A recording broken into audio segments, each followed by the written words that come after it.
Alright guys, TacticalRab back again today. Hope you're all doing well and enjoying your day so far. One of the rivalries we haven't really talked too much about so far for the new CDL season is the former Seattle Surge teammates in Pred and Sib. They will be going to two potential top teams, the world champions in Subliners for Sib, and OpTic Texas of course for Pred. But Sib says on stream that he believes he was better than Pred in both seasons they played on Seattle Surge. The numbers don't necessarily say this, but Sib is looking to make sure it's very clear in the new season that he is a better player than Pred and intends to get the better of OpTic when they come to blows. Very much interested your thoughts in the comments below. Hit the like button if you enjoy. Subscribe if you're new as always. I would greatly appreciate it. Thought this is pretty cool. I guess Daniel Sai has been doing a tour of Europe. Found a place in Bordeaux called Boh-Kahj. And I'm telling you, man, like, I knew this was pronounced Boh-Kahj. All the, like, a lot of people were saying Boh-Kahj. It's clearly not Boh-Kahj. Like, come on. It's a French word. And as Daniel Sai can confirm, it's pronounced Boh-Kahj. So there you go. Putting it to bed once and for all with what has gone down in,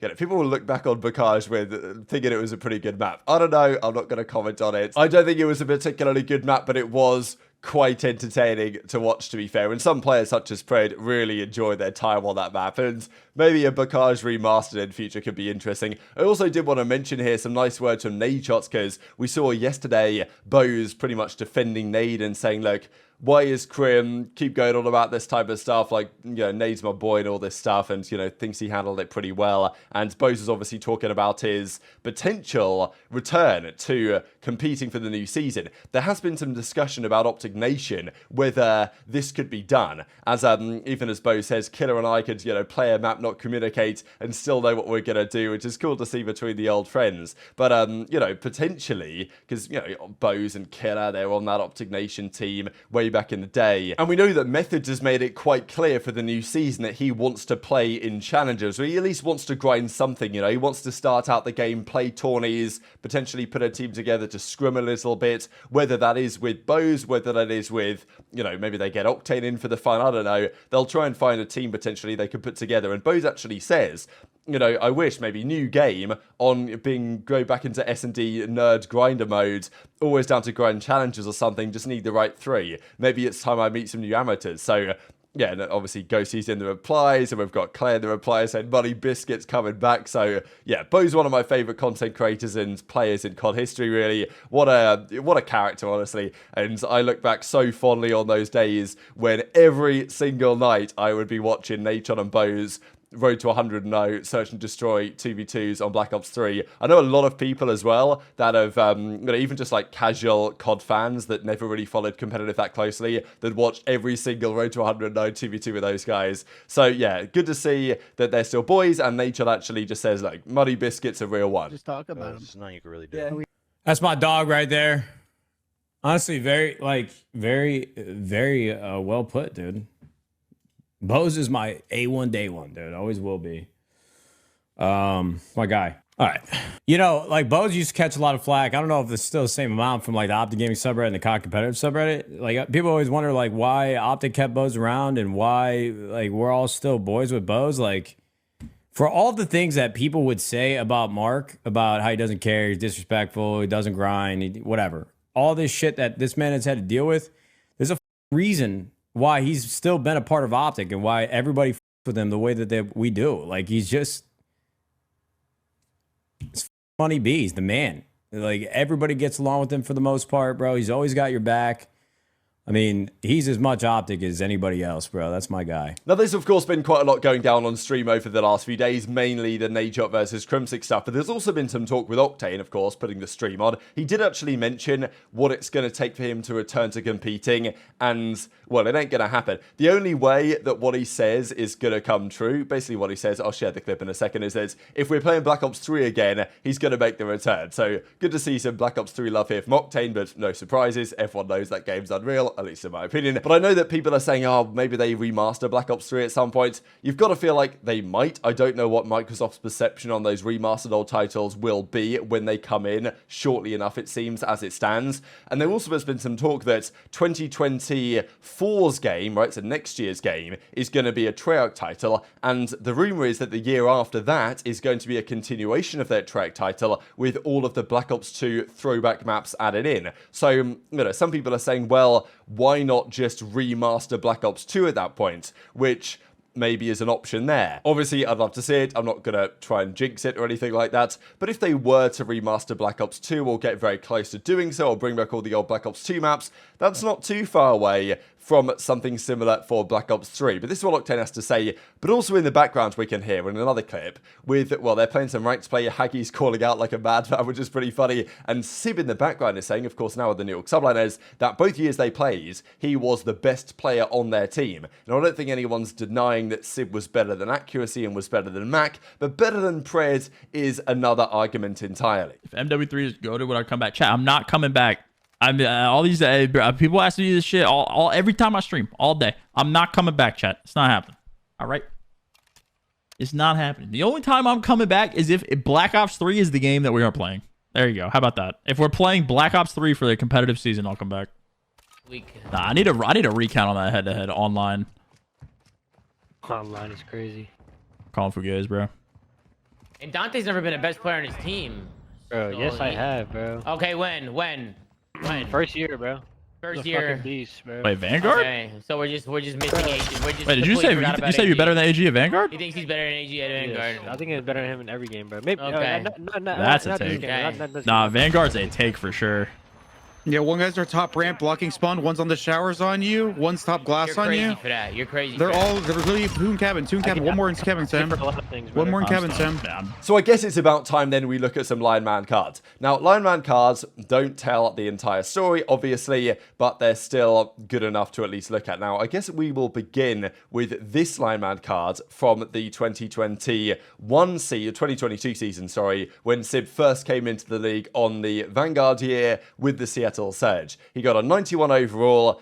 And okay, the 91 overall doesn't matter that much. People are really looking at the KDs, the kills per 10, stuff like this. And Sib was great that season, no doubt. It was an interesting kind of performance from Sib because the most recent year in Modern Warfare 2, he started off really well. Then I think he regressed somewhat as Seattle got worse. The first year in Vanguard, I think he was pretty good the entire season and was really making a name for himself, no doubt. Now, was he on the same level as Pred? Seems a little bit unlikely to me. But anyway, these were his numbers year one. Pred's numbers, I couldn't quite find the Lion Man card for Pred's first year, but I did manage to find some of his numbers, at least in terms of hardpoint, control, search and destroy KD. Pred was insane year one, no doubt, rookie of the year, hands down in that Vanguard season. They won an event that year, of course, at Major 3 or whatever it was, in remarkable fashion. Pred had that crazy highlight on Tuscan against FaZe when he clutched up, but his search and destroy that year wasn't even crazy good. Whereas most recently, Pred's search and destroy has hit new levels. Pred was good in his first year, no doubt in Vanguard, but I think he was better in this most recent season. The numbers say that's true, and I think that it's very likely it is true. Second year of the CDL, you're probably going to get better. Probably the biggest gap you're going to make as a player is between your first year and your second year in terms of improvement. So, and his search and destroy, especially this season, was mind-blowingly good. These were his numbers in hardpoint. These were his numbers in control. Maybe not too dissimilar to year one, but actually even slightly better, despite the fact that the team didn't do as good. And maybe there's a question to be had on that. I mean, look, there's always questions on this. Whenever Cellium drops 56 for the loss, people say he's playing for kills, whereas it's not necessarily always the case with other players. It's how it is, and it's role dependent as well, and there maybe is an element to that when FaZe don't win and Cellium has crazy numbers, but that's how they want to play the game. It's always a difficult conversation to have. But I think it's a difficult argument to make that Sib has been better than Pred in either year they've played, and yes, they're on different roles, which definitely does, okay, Sib gets a 91 overall here, Pred gets a 96 overall, the numbers are a little bit different, and obviously in the different roles, things are going to change a little bit. Sib's in that flex role, but to be honest, I thought Sib would be a little bit better this year than he was. Now, yes, in terms of impact, damage, kills per 10 in the respawns, very impressive, but I think that Sib was a bit up and down this season, right? It started off well, regressed a little bit. There was some points in the season where it was just the Pred hard carry show, as far as I'm concerned. And maybe, well, probably Seattle should have made a change, shouldn't they? At some point in the season, they decided not to. They kept Pred around. Things were a little bit difficult. But yeah, for Sib to come out and say that he was better than Pred both years, good self-confidence for sure. Does the reality match up with that? Not necessarily. It can be difficult to pair across roles, but maybe the Lion Man cards speak for themselves. Now, what does this mean going forwards? Because we've talked quite a bit lately about some of the rivalries for next year, especially you look at this OpTic team, right, and you see the likes of Kenny and that former Los Angeles Thieves team. There's quite a lot to be said about the breakup of that Thieves team, where those players have gone, and how they will want to beat each other next year. We know that OpTic versus FaZe is always going to be a good rivalry.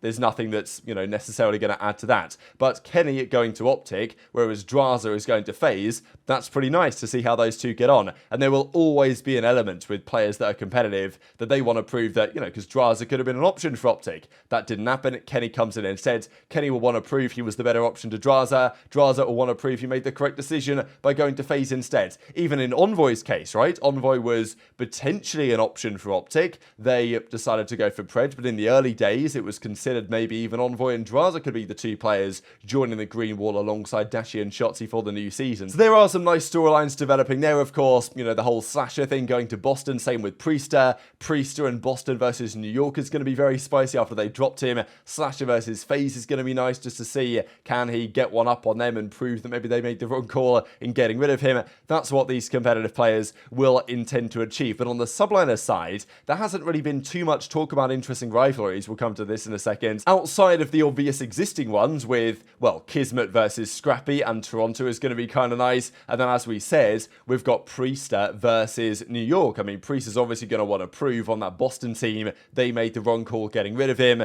They shouldn't have got Sid. They should have kept Priestahh, etc., etc. And we know that's going to happen. But the idea that also former teammates, in the same way that Kenny and Drazah will want to beat each other, former teammates in Sib and Pred will almost certainly fall into the same boat as well. And it feels like Sib is trying to say, look, I was actually the reason why that Surge team was good. You know, of course he knows that Pred is a good player, and, you know, but it's interesting to hear the self-confidence from Sid that, like, he reckons that he was the best player on the team. He was the reason why they were having the most success, and therefore wants to kind of prove going forwards that Subliners will get better as a result. And let's not forget, really, this team won champs with Priestahh on the roster. Sib comes in, theoretically higher firepower. This, to me, is the most risky change of the changes that we have seen. All the other changes that the top teams have made, OpTic, FaZe, Toronto, they all get rated like in the A range as far as I'm concerned. They're either A+, A, or A- in terms of how good the roster change is. Subliners I would put as like a B+, or like a B or something. You know, I understand it, but I'm not convinced yet that it's going to be spectacular because all the other teams have made improvements as far as I'm concerned. Subliners, it's difficult to improve from being the world champions. So in light of all this, which team do you guys think will be doing better? Which team will have the more successful season? As JurNii says, good to see him back on the timeline because I think he's been away for some time dealing with some personal stuff, so good to see. But as he says, which team's going to do better? Last year, New York won 3 events. That seems unlikely to be replicated, and on paper, you've got to think that OpTic should be doing better than New York. I think that both of these teams probably win an event at some point in the year. I don't know who has the most successful year. On paper, you'd say OpTic, but on paper every year you say OpTic, and it doesn't always work out like that. So, yeah, it'll be interesting to see how this goes because, you know, we did definitely see some friction last year, and they were obviously good mates and got on, Pred and Sib, but there were moments in practice we saw in some of the behind-the-scenes videos that, you know, they came to blows at times. So we'll see how that develops going forward. Just one thing that, I mean, I accidentally brought this up a second ago here, but here's Donnie 10 back in the day, and you know, Donovan, here he goes. And we've also got some classic images from back in the day like this as well. Wow, there is some recognizable face on here. It's got to be said, wow, good times for sure. But yeah, the Black Ops 2 throwback tournament, I'm guessing the final is basically going on in a couple of hours after this video officially goes live. But very much intrigued to your thoughts in the comment section below. Hit the like button if you enjoyed, subscribe if you're new, take care, and I'll see you next time.